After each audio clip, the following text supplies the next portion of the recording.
Hey guys, welcome back to Design Time. We just got back from DMCC and I have a whole bunch of things that I quickly wrote down for you to take a look at that we're working on. The first thing would be problems that we came across while racing. So I just got a nice helmet vent from our friend PBK. If you don't know who PBK is, he paints the helmets for all of the pro drivers that you've seen. So this is his helmet. He painted this for me. I actually have this tattoo on me somewhere. It's both of my kids' names, so pretty sweet. But we needed a vent to get some fresh air, so he provided me with this, and the spout that came on it, which I don't have anymore, it's over here somewhere, came out straight like this. So initially, I thought that this would have cleared the roof fine, but you don't actually sit in the car like this. You sit in the car more like chin down, helmet down. So this spout was going right into the roof, and then my hose on it, it was literally this tall and it was hitting the roof immediately. I'm already this close to the roof as is. So we 3D printed this quick spout and that clips in there like that. We're gonna glue it in and then I can slide my hose on. You can see how tight that is. I might have to glue it in slightly up or I'll just print another one. This is 100% infill PLA. I'll probably print it from ABS or PETG, because that's going to be a little bit better for any kind of heat and any kind of durability. PLA is just really quick and easy to print for simulating stuff. So that's something that we quickly whipped up after the event. Problem was in front of us, we solved for it, that's that. Next up would be, we just got a second rush car, and the issue is we can't keep them inside, we keep them in a container locked up, but the sea containers are so tall, we have to design something that our forklift can use, kind of like a platform. If we made a ramp that went up to the sea container, it would literally have to be 20 feet long. We kind of makeshifted a ramp out of some boards, and then the car's so low in the middle, it actually caught the edge. So what I'm thinking is we're gonna take some square tube and we're gonna do a ledge like this. Then we're gonna do probably a beam like this, beam like this, and a beam like that. And then I'm gonna put another, this is probably gonna be 2x2 square tubing. And basically this platform is gonna be quite large on the top, 5 feet by 11 feet. And this will probably also be made out of some square tube like this. We'll have some crossers going like that. Maybe we'll put one in the middle to support. But essentially, this section is gonna be 6 inches tall, and my forks are gonna be able to go into these slots. And then the natural progression from 6 inches down to the thickness of the tube, which is 2, this is gonna kind of create a ramp. So we'll be able to get the car up onto it, slide our forks in, pitch our forks back and pick up the whole car right from this end. And this beam being welded is gonna prevent the back of this from tipping, because the forks are only 3.5 feet long, the car is 11 feet long. We should be able to just pitch the forks, pick it up, drive over to the sea container and then load her in. I'll be honest, Joel and I and Kyle ended up just picking up the rush car at the front and then at the back in order to get in the container. We're like, we can't keep doing this. We're gonna have 3 of these cars. They're gonna be going in and out all the time. Let's make something quick, easy, fast. So we'll be building this frame probably next week. We're gonna order the material for it. I'll probably do a quick CAD drawing, just really simple, but basically it's gonna be that. So that's gonna be on Design Time, producing that next week. Another thing that we had to do was our E46 brake pedal thing that I showed you, which was this. We did get this integrated into a scan of the E46, and you can see it kind of in action here, connecting to the brake pedal, which is there. This rod is actually left over from the Corvette, so we're gonna actually hide that part. It's not gonna be part of it. And then we just need to make some kind of connection to the factory brake pedal. But what's cooler is, while I was in here, the factory clutch pedal of a BMW is common for failing, it's plastic. And then the Master I wasn't really a huge fan of, so I came up with this idea. This is a welded together pedal using some high strength alloy plate, 1/8 thick, with some nice crossers going in between, 3D printed pedal at the bottom, probably a carbon infill, 100% infill pedal here, which will just bolt in with some screws there. But the cooler part is that this whole thing is going to relocate the master, which is just a Willwood master, to the outside of the firewall. So I'm going to have this crossover plate that joins with the brakes, plus integrates with the clutch, and then it's going to include a Willwood master right on the firewall that will go through and connect to our clutch pedal. So you can get rid of this factory setup, which has a reservoir that goes through a hose, and then the master's actually on the inside. This is just going to be a more race spec serviceable setup. And then I made this little brace plate from the inside just to further brace this setup. Adding slots on a bracket like this is going to make it so that depending on the different firewalls, depending on how it's bolted together, you're going to have some wiggle room. You don't really need it to be super toleranced. All it's doing is tightening those 3 bolts and getting any deflection out of the firewall, because now we're pushing against the firewall, but with the plate coming over from the brake and then with the additional bracket coming up from the pedal box, there's going to be tons of strength there for this. And it's simply just a female heim joint that gets sandwiched between these 2 plates. So it's going to be really robust, reliable. This tube will be machined and then TIG welded, and then we'll slide it right onto the factory stud. So that's really cool. We're going to be setting this up on our wagon. Another thing that we're going to be doing on the wagon is designing this side pocket brace that'll probably come all the way to the front of this and cover all of this area. It's funny that I thought of this a few weeks ago, and then Mike ended up crashing the wagon pretty bad into the wall at JDM Fest, destroying the other side. Initially, upon visual inspection, you wouldn't think it was that bad, but there was this little mark on the tower that was actually from the turbo hitting the tower, and the tower was about half an inch away from the turbo, but we weren't really sure. We couldn't really remember how close it was. Well, it turns out it was about 2 inches away from the turbo prior to the crash. So when we got an OEM strut bar that Mike brought in, laid it over the holes, we saw what was really going on, and she was way too far away. So we came up with some really interesting methods of squaring up and straightening, but she is true as an arrow now after lots of tape measure and caliper measurements. She's good and straight. We were very creative in twisting, bending, moving, pulling this tower back into place. We had to do all kinds of different things, but me, Cam, Joel, but we got her nice and straight. Super creative. We didn't cover that in video because Jack was busy making the DMCC, but on to the next thing, tower brace brake kit wheel bearing.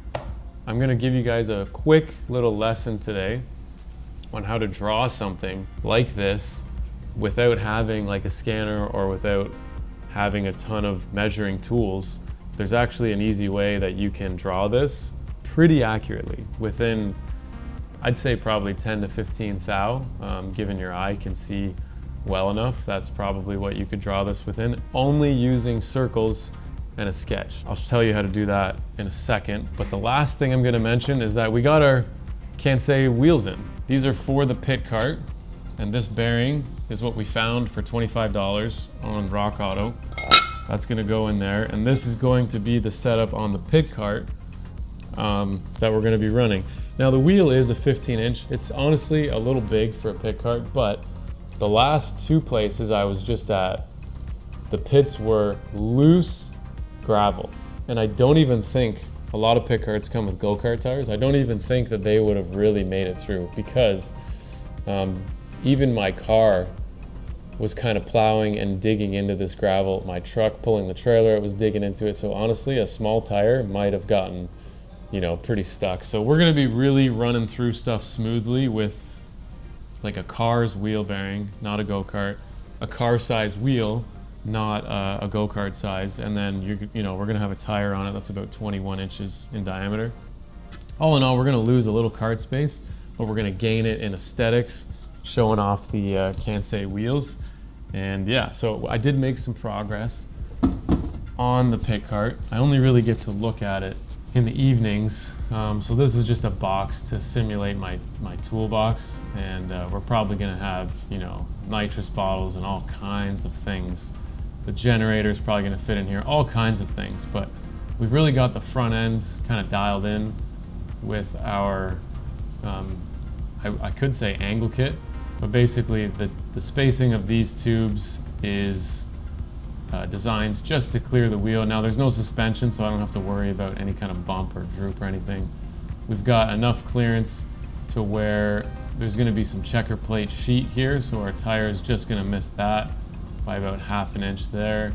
So we're going to have full clearance to steer this far. And this section is just going to be a really nice checker plate deck. We're going to be able to strap all kinds of things. I'm going to have unlimited hooks, straps, tie downs, all sorts of things. We're also going to have outlets, plugs, and things to run off of the generator. This thing is going to be a rolling handy cart to have around. The whole thing actually uses female 1/2 inch heim joints, making it real simple to adjust and to use. We're going to have some threaded rod here, nice and simple to replace. Again, we don't really need any sort of adjustment because we don't have any suspension travel. All we need to do is set the toe to 0 and go. So this little section here, I was thinking I'm just going to do it for strength and for clearance to protect our steering setup, but also we can easily tie down this to the trailer using this bar. We're going to have about 3.5 inches of clearance to the ground. I did put a ground plane there, right here. So you can kind of see the tires have a little smush on them. So that's our ground clearance. I needed about 2.5 in order to clear the pitch of the trailer, so we're gonna have a little extra room. And yeah, that's what I've got so far. Basically, I've designed it as if I have like a front and rear subframe. So this is the front. The rear is gonna be basically completely open, and the rear is gonna have like a slight little ramp on it. And the ramp is gonna allow us to bring in the toolbox, the generator. It's gonna just give us a platform to load things up between the two axles. So it's gonna be kind of like a truss, like this. It's gonna have the wheel, and then a wide open area. And we'll probably reinforce this truss, bringing this tube up and over and down. We'll have a similar platform like this on the back, and then we're gonna have these going up and over. Our tires are gonna sit on top of this, so on and so forth. It's going to be great. That's basically what I've got so far on this. Patrick's been super busy working on refinement of products and continuing to improve the efficiency of production, but he does have a couple things that are pretty cool. He spent a lot of time on simulating some OEM CAD things and showing one product that he made, which is the anti-dive brackets for the BRZ FRS GT86 chassis. This is going to be a product that's relative to drifting, racing, and ultimately just an improvement overall on the chassis. And he's done a good job at illustrating the different anti-dive lines and going over all kinds of cool stuff. I'll let him take care of that. But basically, Patrick, Noman, we're all doing some design stuff, and we actually do have a new engineer designer coming in that will join the team. And even Joel and all the other guys, we all draw stuff, Rain. We're all drawing and designing stuff all the time. We could probably add Rain into this too, because he's always whipping stuff up on the laser and cutting them out. Sometimes without me even knowing. Shelves, brackets for the press, things like that. So there's all kinds of solutions happening all the time, every single day.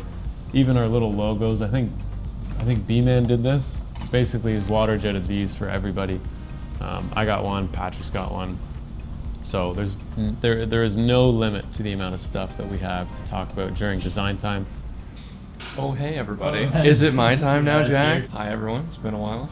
Yeah, so I've been pushing pretty hard to get a lot of the BRZ GT86 FRS products out, just getting them across the line, finishing details, and making sure they're ready for everyone. So now we've been over that, and I've been working on a little bit of a project in the background. It's a prototype bracket that hopefully will be coming to market soon. I've now got it into manufacturing, and Dylan's kind of dialing in those speeds and feeds and getting it so it looks really good under the car. It's a common approach that some people have done already, but I think we have a very unique approach to it, just in the way that it can be used with our product line and in an OEM situation. So I actually pulled it up for you, Jack.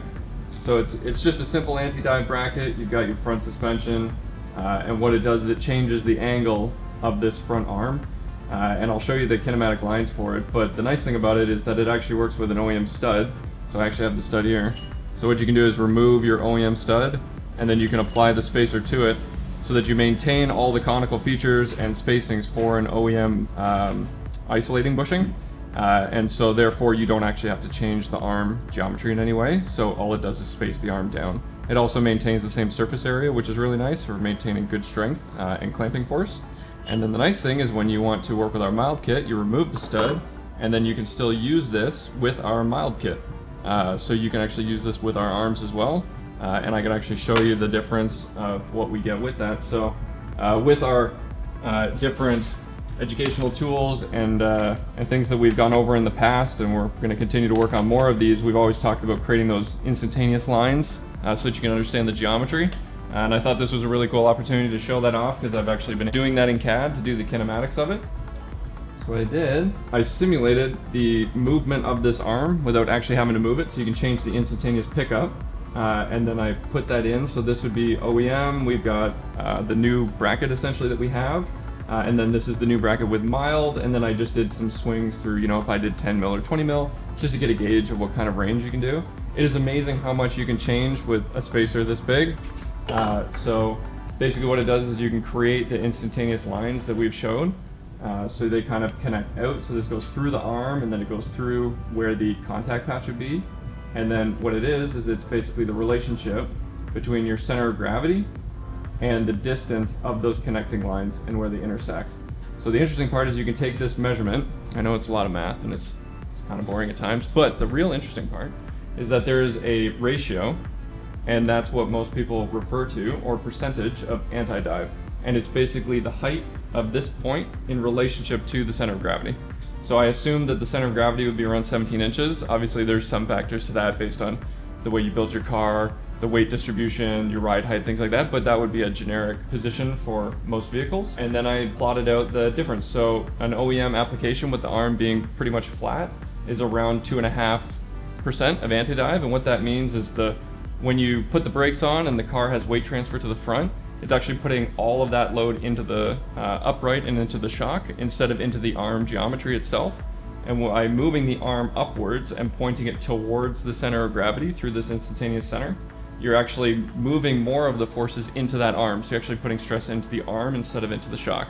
So it's just basically the same idea as motion ratio when you're changing the shock angle, and it's changing how much force is going into the shock at what amount of time, or what rate is going into it. Just by having this applied to the car, very simple modification with a nice aluminum bracket, you're already increasing your anti-dive to up to 17%, so that's 15% increase. And what that's going to do is under dive, especially if you have splitters, you're going to feel the car doesn't want to fall forward as much. And sometimes that can be a bit uncomfortable because as you fall forward in the vehicle when you're braking, it gives confidence, but it also tends to loosen the rear end, which is great for a standard GR86 and you're trying to make it fun and light. That's why they use little Prius tires and the whole nine. But when you're getting into more track focused racing and you want to have a splitter that you're not diving into the ground, this becomes more and more prevalent. So it gives the chassis more control and it changes the roll rate of the vehicle. It gives you more responsiveness. So especially if you're coming in and out of corners, hairpins, and the like, it makes it a lot more responsive. And then you can actually use that with our mild kit and you can get all the way up to 22%, or it's actually almost 23% of anti-dive, which is pretty impressive. So that means that you can maintain these products. Either you can have this on your car already, and then we will just send you a replacement bolt that would replace the stud, and then that would use your spacers, or you can have that added to your entire mild kit. So kind of a nice addition to a line that we've already released, and it kind of maintains the brand recognition. So that's just one little one that I've been working on right now. It's kind of going into final manufacturing and hopefully it'll be out to you soon. I mean, there's a lot that's in the pipeline. There's a lot of details and products that we're currently working on getting out. So definitely stay tuned. There's going to be a lot coming out on the website in the next coming weeks. So looking forward to finally getting out to everyone. I know we've been having people email in and ask a lot about these, so excited to get it out to everybody. We need to show you how to sketch something that looks like this. Okay, so the first thing, we got to talk about what we know about what we're looking at. We know it's got 4 holes, and we know that the bearing is likely in the center of these 4 holes. But As you can see, these are obviously wider apart than these. These are not the same distance from center. So like it's kind of a mess in terms of, well, now I have nothing to measure from, because when you see a nice square bolt pattern, obviously you could do a cross measurement, bearing in the center, basically draw a box and you have it. What do we need to figure out? We need to know if these 4 holes are in fact concentric to the center of the bearing. We're just gonna measure to the housing and to the inside of the hole and confirm that all these measurements are the same. I am doing this in imperial, so don't kill me. I could do it in metric. We're hitting a 0.52 pretty much on every one. That's an easy confirmation that these 4 holes are concentric with the bearing. You might come into a scenario where they're actually not. So the first thing I'm gonna do is quite literally draw a circle with 4 holes on it. And I know that these 2 are horizontal to each other, and I know that these 2 are horizontal to each other, and I know that they're all the same diameter. So I'm gonna make all of these equal with my constraints equal command. And the diameter of them is, I'm just gonna take a quick measurement. I'm assuming it's 12 mil, or 10 mil, sorry, 0.41. So we've got 4 holes that are the same size, but the spacing is different. So what's the first thing that I can do? I can't guess what the concentric bolt pattern is, which is basically the diameter of the circle that passes through all of these holes. Because if I do a cross measurement, inside to outside is how you measure center to center, as you can see. Because if I do inside to outside on any hole, like this, and then I check the middle, that makes it exactly center. Now you can only do this trick if the holes are the same size. But basically if I do a cross measurement, this is not going to give me the diameter of the circle because it does not cross through the center of the circle. So this measurement is kind of useless to me, but it does give me the dimension that this hole is from this hole. So the first thing I'm going to do is draw some circles based off of these numbers that I'm gathering. First one I want to do are the top 2 holes. I know for sure that these are horizontal to each other. They go straight across and they are in line. I can check that by matching this dimension to this dimension. These are in fact the same, so these are square. So the first thing I'm going to do is take the top dimension. That's going to give me approximately 2.5 inches. And then I'm going to do the same for the bottom. This one is going to be inside to outside, approximately 3.4. And where the circles come into play is where we can now check this measurement.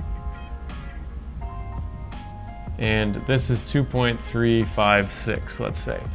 Now, if I was to draw a line to here, or if I was to dimension in line with this like that, sure, that could work, but it's better to draw a circle and then dimension the radius of the circle at the dimension that you just got. So the reason you do circles is because circles at a perfect radius will intersect each other at one point, and that point is going to be the critical dimension that you need to finalize the drawing of the bearing. The next circle I'm going to draw is the cross circle.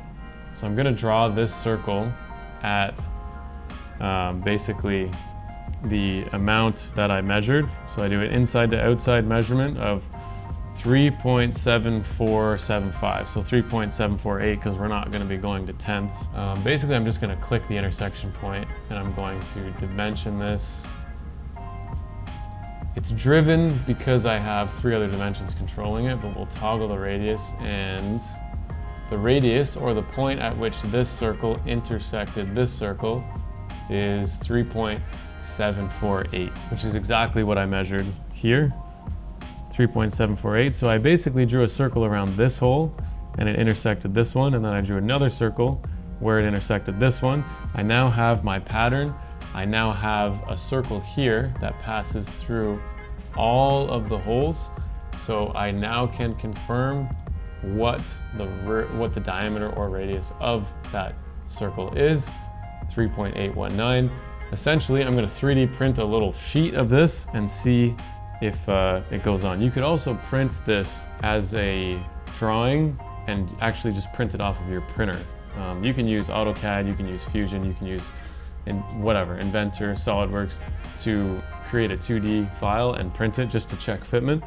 I just did it on the printer because it's just as easy and I don't have to like cut anything out with scissors. So we'll lay that over top of this to see that we're correct, but essentially that's how you draw something using circles and intersection points to basically draw anything. If you use circles, you can draw anything pretty accurately. I would say within 10 to 15 thou, given human error, this is going to be close enough, likely closer than factory spec, because a lot of holes in factory braces, control arms, subframes are at least 10 to 15 thou of play for bolt clearance and all sorts of things. So I just printed it, we'll see if it works. Oh no man, I already did it. Okay, and if this doesn't work, I'm gonna look awfully silly, but essentially that is it overlaid.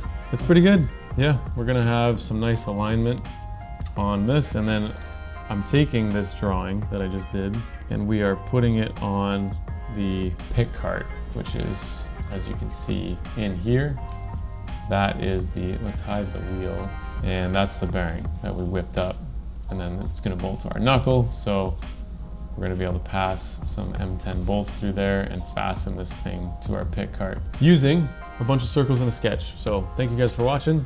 That's it for me, and we'll see you guys in the next video.